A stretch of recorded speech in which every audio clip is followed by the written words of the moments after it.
उत्तर प्रदेश में सरकार का गठन हो चुका है।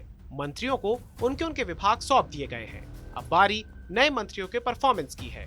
उत्तर प्रदेश की सरकार में इस बार कई नए चेहरों को मौका मिला है। इस रिपोर्ट में हम बात करेंगे उत्तर प्रदेश के बेसिक शिक्षा मंत्री और उनकी चुनौतियों की।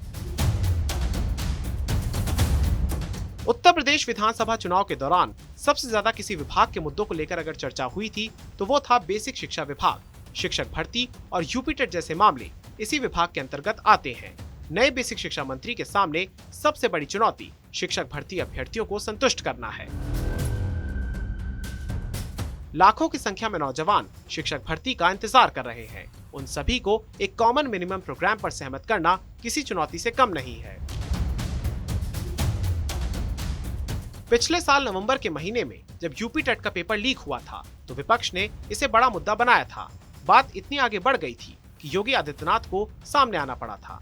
योगी आदित्यनाथ ने आरोपियों के खिलाफ सख्ती दिखाई, जिसके बाद परीक्षा नियामक प्राधिकारी प्रयागराज को गिरफ्तार किया गया था। इसके अलावा दर्जनों अन्य गिरफ्तारियां भी इस केस में की गई थी। 23 जनवरी 2022 को यूपी टेट 2021 की दोबारा परीक्षा हुई। 27 फरवरी 2022 को नतीजे घोषित करने का वादा था, लेकिन आज तक नतीजे घोषित नहीं हुए। नए बेसिक शिक्षा मंत्री संदीप सिंह से नौजवानों को ये उम्मीद है कि वो जल्द से जल्द नतीजे जारी करवाएंगे। 69,000 शिक्षक भर्ती में आरक्षण घोटाले का आरोप लगाकर लखनऊ से लेकर प्रयागराज तक युवाओं ने प्रदर्शन किया था। शुरुआत में सरकार ये मानने को ही तैयार नहीं थी कि आरक्षण में कोई गड़बड़ी हुई है, लेकिन 24 दिसंबर 2021 को तत्कालीन बेसिक शिक्षा मंत्री सतीश द्विवेदी ने स्वीकार किया कि कुछ विसंगतियां हैं जिन्हें दूर कर लिया गया है। विभाग ने यह निर्णय लिया है कि उस प्रक्रिया में आरक्षित वर्ग के प्रभावित अभ्यर्थियों की भर्ती की जाएगी। उसकी पूरी प्रक्रिया आज हम जारी कर रहे हैं। आज 24 दिसंबर से ही वो प्रक्रिया शुरू हो जाएगी और 6 जनवरी को काउंसलिंग के उपरांत वो प्रक्रिया पूरी होगी और जो अभ्यर्थी छूट गए थे उनकी भर्ती प्रक्रिया पूरी करके उनको नियुक्ति पत्र दिया जाएगा। 24 दिसंबर को ही सतीश द्विवेदी ने कहा था कि 17,000 आरक्षित पदों के लिए काउंसलिंग की जाएगी। इसके लिए उन्होंने 6 जनवरी की डेडलाइन दी थी। सतीश द्विवेदी ने कहा था कि 6 जनवरी तक 17,000 आरक्षित पदों पर नियुक्तियां कर दी जाएंगी, लेकिन आज तक इस बारे में कोई जानकारी नहीं आई है। संदीप सिंह के सामने ये भी बड़ी चुनौती है कि वो पिछले वादों को पूरा करें। अनुदेशकों और शिक्षा मित्रों का मुद्दा भी नए बेसिक शिक्षा मंत्री के लिए बड़ा चैलेंज है। एक तरफ मेरिट आधारित लोग हैं तो दूसरी तरफ अनुभव है।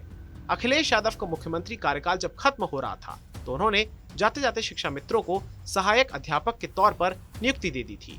योगी आदित्यनाथ ने 25 जुलाई 2017 को शिक्षा मित्रों का समायोजन रद्द कर दिया था। हालांकि योगी ने शिक्षा मित्रों की सैलरी 10,000 रुपए कर दी थी। अब शिक्षा मित्रों की मांग है कि उनका समायोजन करके सम्मानजनक मानदेय दिया जाए। अनुदेशक भी सम्मानजनक सैलरी और नियमितीकरण की मांग कर रहे हैं। बेसिक शिक्षा मंत्री के सामने ये बड़ी चुनौतियां हैं। उत्तर प्रदेश का नौजवान नई शिक्षक भर्ती का इंतजार कर रहा है। यूपी में शिक्षक भर्ती की तैयारी करने वाले युवाओं की माने तो लगभग 30 लाख लोग यूपी टेट क्वालिफाई करके बैठे हैं।